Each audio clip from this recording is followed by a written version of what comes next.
สวัสดีครับสวัสดีเพื่อนๆสังคมแฮปปี้วันนะครับผมวันนี้สังคมแฮปปี้วันนะฮะได้มีโอกาสมาที่สปป.ลาวแล้วผมมาเยี่ยมเยือนนะฮะสมาชิกของแฮปปี้วันของเราอยู่ในนครหลวงวังจันทร์แล้วก็วันนี้นะได้มีโอกาสมาสัมภาษณ์นะครับผมผู้ที่ใช้ผลิตภัณฑ์เสริมอาหารแฮปปี้วันจริงนะฮะผมแล้วเห็นผลจริงเกี่ยวกับปัญหาสุขภาพทางด้านเกี่ยวกับไวรัสตับอักเสบซีใช่ไหมครับครับสบายดีทั้งสองท่านนะครับผมแนะนำตัวหน่อยครับชื่อวีรกรบ้านสันเกตเมืองสีโคตรตะบองแข่งนครหลวงเวียงจันทร์ครับผมแล้วอันนี้คือลูกชายคนนี้คือเป็นผู้ที่มีปัญหาสุขภาพเรื่องไวรัสตับไวเนาะรัสตับซี่เป็นมากี่ปีนะหมอเขาว่าเป็นดุลแล้วแต่ว่าสุขภาพเราบ่อ่อนเพลียน่ะอาการจะบ่แสดงออกแล้วมาอาการแสดงออกย้อนหลังไปกี่เดือนนะยังไงครับมานี่กับเล็กปีผู้ดีเด้ปีนึงคือตั้งแต่อาการเราสุดหนักเป็นปีนึงแล้วเนาะ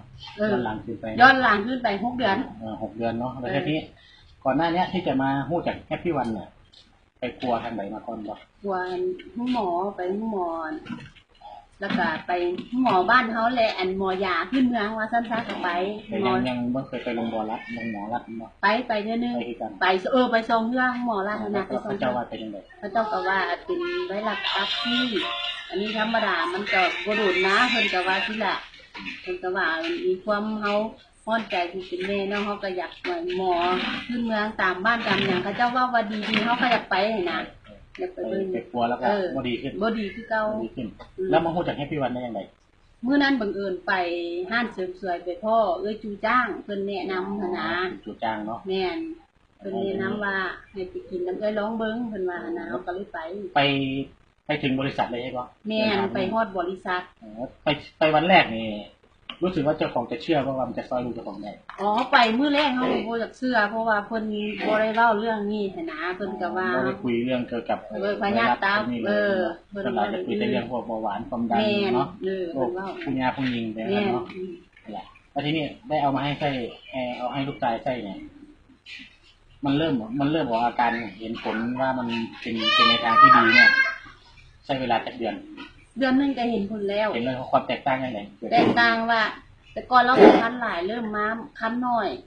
สีมันก็เริ่มจางแต่ว่ายังเหลืองอยู่ระดับเดือนเราคือว่านี่เราจะเหลืองกว่านี้วะเหลืองก็นี่ล่ะเหลืองแล้วท้องบ่ธรรมดาท้องบ่เป็นหยังเหลืองตาเหลืองยังคันพร้อมใส่เสื้อผ้าที่บ่ได้เลยบ่ได้ใส่แค่กางเกงตัวเดียวเนี่ยล่ะนอนตากพัดลมอย่างเดียวแล้วสมมุติเนี่ยตั้งแต่มื้อกินมาจนถึงปัจจุบันเนี่ยใช้เวลาโดนปานใดแล้วอันนั้นเราหายแบบว่าจากเหลืองหัน2 เดือนก็หายแล้วแค่2 เดือนแม่นแต่เฮาสีนี่กลับมาเป็นปกติคนทั่วไปแต่ว่าเฮาเห็นอาการของลูกตอนเป็นอยู่มันทรมานเฮาก็บ่อยากให้ลูกห่างอยากก็คือกินบำรุงมาเรื่อยๆปัจจุบันนี้กินมื้อละจักเม็ดกิน3 เม็ดมื้อละ3มื้อเช้าเที่ยงแรงเช้าแรงเช้า2แรง1แม่นเช้า1แรง2คือกันเช้า1แรง2เป็นจังได๋รู้สึกดีบ่รู้สึกดีขึ้นขอบคุณแฮปปี้วันเขาที่ขอบคุณแฮปปี้วันให้โอกาสชีวิตใหม่เนาะให้โอกาสที่นี่ก็อย่ากลับไปกินเหล้ากินเบียร์เด้ออย่ามันสิเป็นมาคืนเข้าใจบ่ตับของเนี่ยตับยังเหล้าเบียร์นี่ครับเคสนึงนะที่ท่านประธานพยนต์คงเย็นนะครับผมบริษัทแฮปปี้นิตินายให้โอกาสนะได้มีชีวิตใหม่จากอาการป่วยนะครับผมเดี๋ยวช่วงหน้านะเราจะมาติดตามน้องแกอีกทีหนึ่งนะครับผมสำหรับคลิปนี้ผมสังคมแฮปปี้วันก็ขอลาไปก่อนนะครับผมสวัสดีครับ